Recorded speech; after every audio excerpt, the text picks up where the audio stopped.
Hey everybody, welcome back to my channel. This is WireDogSec, back with another video for you guys. And as always, before we jump into it, be sure to hit that subscribe button if you're not subscribed. Hit the like button if you're enjoying the video, and comment below your thoughts and opinions on the video, on the information shared, etc., etc. Helps out the channel, helps get the good word out there, all that good stuff. Today's video, we're going to be talking about this exploit vulnerabilities room in here. We're going to learn about the tools, techniques, and resources to exploit vulnerabilities. A lot of good stuff in here. As you can see, I've already gone through this room, so it's going to be more of a review. And then, of course, we're going to get into the hands-on practical application aspect of the room. This is a subscribers only room, so be sure to subscribe to TryHackMe if you haven't done so already. It's a lot of good stuff in there.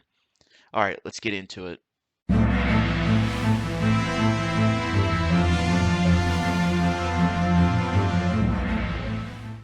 Okay, task number one says in this room, we're going to be going over some means of identifying vulnerabilities and coupling our research skills to learn how these can be abused. Initially, you will find some publicly available resources that are essential additions to your skill set and tools when performing vulnerability research and exploitation. You will then get to apply all of this into a practical challenge at the end of the room.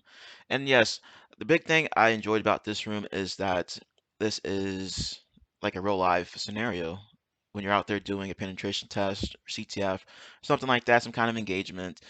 You're going to be going through the assessment and maybe you get stuck somewhere. So you have to do some research on a particular system, application, whatever, trying to find some vulnerability. Or maybe you did some kind of scan and found a particular CV for a vulnerability and you're looking into it. It's like, okay, well, maybe let's see if we can find some kind of publicly available exploit. Or maybe we we will need to use some kind of manual exploit, or maybe we could use some kind of automated testing. But let's go on to task number two here, see what they have to say.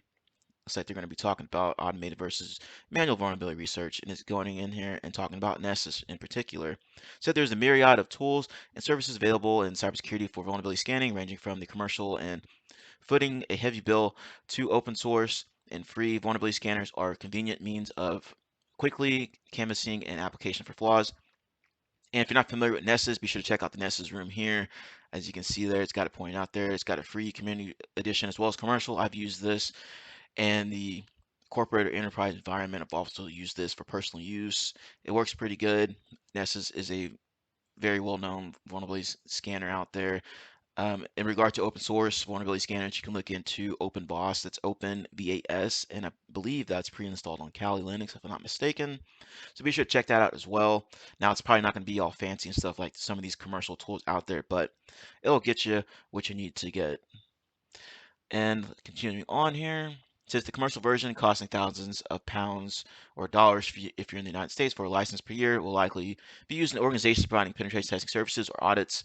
If you'd like to know more about NEST, check out the TryHackMe room dedicated to it. It says I have detailed advantages, disadvantages for the vulnerability scanner below. It says advantage, automate scans, easy to repeat.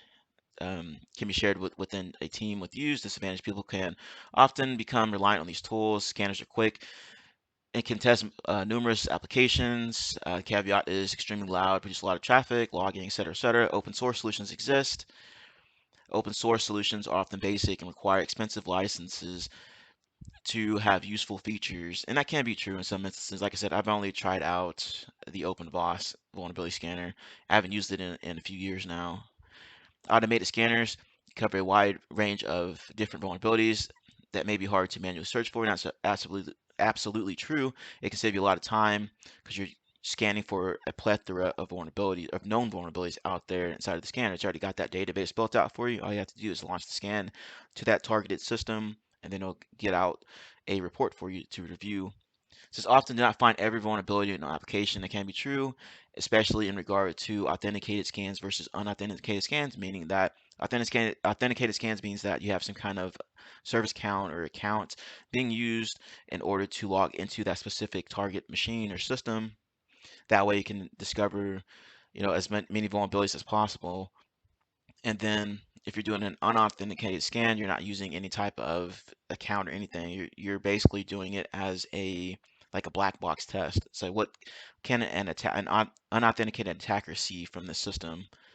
And let's go on here. Frameworks such as Metasploit often have vulnerability scanners for some modules. This is something you will come on to learn about in a further module in this pathway, and that's true. Metasploit has various different auxiliary scanners on there that can scan targets for various different vulnerabilities and such. Manual scanning for vulnerabilities is often the weapon of choice by a penetration tester. When testing individual applications or programs, in fact, manual scanning will involve searching for the same vulnerabilities and uses similar techniques as automated scanning. Ultimately, both techniques involve testing an application or program for vulnerabilities. These vulnerabilities include you got security misconfigurations, broken access controls, insecure deserialization, injection.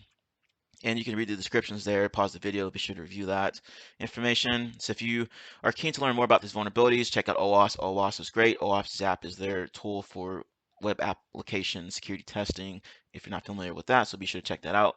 And even check out this room here if you're interested in OWASP stuff. Another thing about these automated vulnerability scanners, sometimes they can knock over machines, which means they can disrupt the machines. They can cause them to do like an unintended reboot or crash the device in question. So you have to be very careful when doing these vulnerability scans. Answer questions below. You are working close to a deadline for your penetration test, and you need to scan a vulnerability quickly. Would you use an automated scanner? And yes, you would use the automated scanner because it's a lot faster than manually looking for vulnerabilities. As it stated above, you're testing a web application and find that you're able to input and retrieve data in a database. What vulnerability is this? That will be injection. So you're testing web application, right? And you're able to input and retrieve data. That sounds like SQL injection or something, right? So there you go, injection. You manage to impersonate another user. What vulnerability is this? Broken access control. That means you can log into that vulnerability as, an administrator without doing any type of, password or anything like that. So you can see that up here above. Vulnerability occurs when an attacker is able to access part of the application they're not supposed to be able to access otherwise. And let's continue on to task number 3 here. It says that finding manual exploits. Rapid7 goes in and it talks about exploit DB, which is great to look for exploits. And as you're going through and looking for exploits, be sure to read through the documentation or even the file itself. Make sure it's not going to, cause some kind of severe issues when using the actual exploit. In NVD, Rapid7 is a vulnerability research database. The only difference being that this database also acts as an exploit database. Using the service, you can filter by vulnerability, application operating system. So additionally, the database contains instructions for exploiting applications using the popular Metasploit tool. You will learn about this tool in depth later on in learning path. For example, this entry on Rapid7, WordPress, plugin SP project document, where we can see instructions on how to use the module below. And there you go. This is the actual commands and stuff from the Metasploit framework inside of Kali Linux or whatever operating system you're using Metasploit on. And this is exactly what the console and stuff looks like as you're going through and using a specific exploit for things. GitHub's a popular web service designed for software developers. Sites used to host and share source code of various different applications to allow for collaborative effort. However, security researchers have taken this platform as well. Yada, yada, yada. A lot of POC code is stored inside of GitHub. A lot of times you go and do some Googling on a particular CVE, it'll redirect to a GitHub page where you can find various different vulnerabilities. Or you can just go into GitHub itself and search for that particular vulnerability, CVE, what have you. And usually it's some kind of, maybe Python script or similar. GitHub uses a tagging keyword system, meaning that we can search for GitHub keywords such as POC, vulnerability, and many more. Time is writing, there are 9,682 repositories with the word CVE. We are also able to filter the results by programming language. That's awesome. So be sure to check that out if you're unfamiliar with this method of looking for these manual exploits. And of course, there's search exploit built into Kali Linux. Right? You can type in search exploit in a particular name of an application or something like that, and it'll pull up various different exploits that it has on the system for it. So SearchBoy is a tool that is available on popular penetration distributions such as Kali Linux, also available on TryHackMe TackBox. Tools offline copy of exploit.db containing copies of exploits on your system, as I already stated. You can search the exploit application name or vulnerability type, yada yada yada. You can see that in the snippet right here. This is what website we use as a security researcher if you want to upload a proof of concept, and it's stated up above. You're going to use that on GitHub usually. You are performing a penetration test at a site with no internet connection. What could you use to find exploits to use? That's going to be SearchSploit because it's an offline database of exploit.db as stated up here. Now let's continue on to task number 4. And it says, example of manual exploitation. We can use the information gathered from task 2 in this room to exploit the vulnerable service. Ultimately, one of the most cost-effective vulnerabilities that we can exploit is the ability to execute commands on the target that is running vulnerable application or service. For example, being able to execute commands on the target that is running the vulnerable application or service allows us to read files, execute commands, yada, yada, yada. A foothold and access through the vulnerable machines console where we can begin to exploit other application machines on the network. It's talking about Apache, Tomcat particular vulnerabilities. We're going to use an exploit to perform remote code execution on the application from task 2 to be able to remotely execute commands on a vulnerable machine. Before we start, it's important to note that exploits rarely come out of the box and ready to use, and that's absolutely true. Like I said, when you download these exploits from, maybe GitHub or from ExploitDB, you're gonna have to go in and review the actual file itself, and you have to set the correct parameters inside of there. Otherwise, your exploit's not gonna run properly. It's not gonna work. It's not gonna get you the results that you want to get. So, for example, in the snippet below, we can see a few options that have changed to reflect the IP address of the machine that we're attacking from. It's got the example here. They're using Nano to edit this exploit.py file, and then it's going in and modifying these parameters, my machine, right? And then it's modifying the port as well, modifying an exploit after, right? It changed the IP address right there of my machine. Says once we have configured the exploit correctly, let's further read into the exploit to understand how to use it. In the step below, we can see that we need to provide 2 arguments when running the exploit, right? And this one has a help feature in there, so be sure to check out the help features and these exploits as you're using them. And it has the arguments here that you need to input in order to launch the exploit successfully. -u would be the URL of the application, -c, command you wish to run, execute. With this information in mind, we're ready to use the exploit in a vulnerable machine. We're going to do the following. First, use the exploit to upload a malicious file to the vulnerable application containing whatever command we wish to execute, where the web server will run a malicious file to execute the code. The file will first contain the base command that we will use to verify that the exploit has worked. Then we are going to read the contents of a file located in a vulnerable machine. It says running that exploit to output the name of the user that the application is running as, and it's doing the exploit, right? That Python file, it's got the URL in here for that argument, and then C is going to do who am I, and that's going to be www dash data. That's the user that it's displaying back to you. So run the exploit to output the contents of the file on target machine, right? Exploit, yada yada yada. Got the flag and stuff in there, right? It's going to cat out this particular file that it's looking at, and then it's going to give you the contents of that file right there. So what type of vulnerability was used in this attack? And that's going to be RC or remote code execution for the long term of the word. So, all right, let's go into this task number 5 here, practical manual exploitation. So I'm going to go ahead and start up the machine. I'm going to be using the attack box. So let's go ahead and jump into it. Per usual, we're going to run a scan on it. I'm using Rust scan. You can use Nmap as well. So I did my Rust scan just to save time. So we just go ahead and look at the results here, see if anything of interest pops up, as with your scans as well. Sometimes you want to save this to a file for further use, but in this case, I just went ahead and ran the scan itself. It's got port 22 is open. It's running SSH, right? It's got some information there. Of course, port 80 is running HTTP. It's got some other information here. Apache HTTPD 2.4.29 Ubuntu. So that's some good information there. Some other information about HTTP methods, supported methods here. It gives you the name of the server again down here, Apache 2.4.29 running on Ubuntu. Right, and that's pretty much the gist of the scan. And you can pivot off this information, do some Googling, look for any type of vulnerability related to that. And you can also check out the website, which we're going to do here shortly. And I went ahead and did a Nikto scan on it as well, since it's running some kind of web app most likely. So you go through, look at the results here, server, giving you the Apache server again, version, et cetera, et cetera. Some more information about what was found on here. Go ahead and review the Nikto scans as well if you're into that. And then just go ahead and take a look at the actual website, right? Since we're on port 80 HTTP, I'm already looking at the index page here. Go through, and it wants us to find out the version. You can see here at the bottom. Let me try to minimize this so you can see it easier possibly. Right, online bookstore version 1.0. Right, so you can pivot off that information for vulnerabilities related to that. All I did was did a quick Google search here on bookstore version 1.0 exploit, right? And took a look at this one on exploitDB and then also this GitHub one here. And let's see here. We have it pulled up here for this particular exploit inside of GitHub. So you can use either or possibly. Sometimes it'll be trial and error when dealing with these exploit codes. So you go through and review the information here of how to use it, et cetera, et cetera. It gives you an example here. And then there's one here that I said earlier about looking on exploit database or exploit DB, right? The remote code execution RC vulnerability or exploit we're going to use to target this particular box. And of course, Nmap has its own vulnerability scanner stuff in there, right? You could go ahead and, you know, download this script here, and it goes through and does various different scanning for particular CVEs, et cetera, on the box.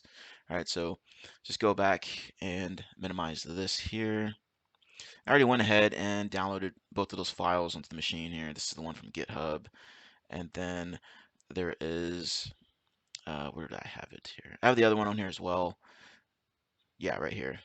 This .py file from the exploit DB page. So let's go ahead and take a look at these files and see what we need to edit, and then possibly launch it against that target box, see what we get. Okay, I have the 47887.py exploit pulled up here inside of Nano. Now, as with any type of manual exploit, you want to go through and read everything that's listed out in here and make sure it's not backdoored or anything like that, so you know what you're doing, right? And the payload here, it's got listed out here, it's going to pretty much upload a web shell that we're going to use to get access to that box here, right? So let's go through, just look at a little bit more here. And it looks like we're gonna have to put in the actual URL for the argument here. So let me go ahead and get out of this, right? So let's go ahead and do Python, then 47.py, and it wants us to do the URL, so HTTP, right? And they're gonna put in the IP address, which was 10.10, was it? I can check again here. 61.200. Okay. 61.200. So let's go ahead and launch this bad boy and see what it does. Do you wish to launch the shell here? Well, of course we do. So click. Yes, awesome. Looks like we got something here. So let's do who am I? www data. Okay, ID. Play around with it and see what you can come up with. Let's do sudo l. Nothing. Okay, so let's do ls here. And there's the flag file there, so you're going to cat it out, right? Flag.txt. .txt. To get the flag. So there you go. Now maybe we'll take a look at that other one here and see if that will work as well. All right, I have the second one pulled up here, the CSE underscore bookstore.py file that we found on GitHub. So you're going to go through, of course, and review everything in here, make sure it's not backdoored or anything weird's going on in here. You can see the arguments that you need here. You need the dash U or dash URL for the URL to the target machine or target URL, dash L for localhost, and then L or dash P for local port that you're going to need to set up for the reverse shell. All right, so let's just scroll down a little bit here. There's the actual exploit that's doing here. You can see it's uploading that web shell and all that. So let's go down just a little bit more, see if there's anything of interest is showing up here. I believe that's about it.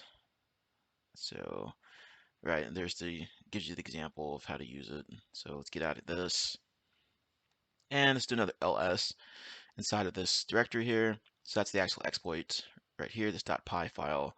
And then it's going to also use this file here, this netcat one, in this particular exploit. So let's go back over here. I already have everything listed out here. So the exploit, right, it's targeting this URL, which is the victim box dash L for the local machine. It's going to be whatever local machine you're using, the IP address, and then dash P is going to be the local port.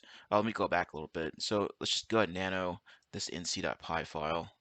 All right, so go through and review this, and you can change the port here as well, I believe. I'm just going to leave it how it is, port 9999. So make sure you have the correct port listed here.